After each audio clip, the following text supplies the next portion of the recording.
ඔවුන්ගේ දරුවෙකුටවත් හරියන්න එපා කියලා කියනවනේ නේ. කවදාවත් කියන්න එපා. හම්බෙච්ච මිනිසත් භවයේ තුල කිසිම හේතුවක් මත කිසිම කෙනෙකුට අයහපතක් නම් ප්‍රාර්ථනා කරන්න එපා. කාටද අයහපත සිද්ධ වෙන්නේ?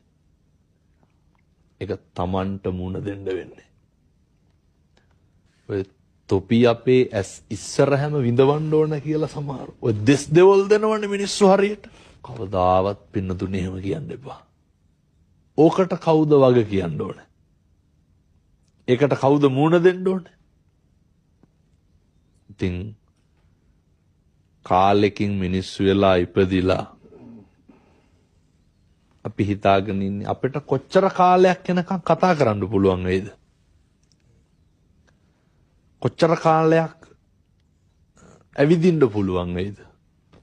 මේවා බොහොම මේ සීමිත කාලයකට තියෙන්නේ. මේ ඉන්ද්‍රියන් ටික මෙහෙම හොඳට වැඩ කරන්නේ බොහොම පුංචි කාලයයි. මේ පුංචි කාලය තුල මේකෙන් ගත යුතු දේ තියෙනවා. මේ සංසාර විමුක්තිය පිණිසනේ භාග්‍යවතුන් වහන්සේ උගන්වන්නේ.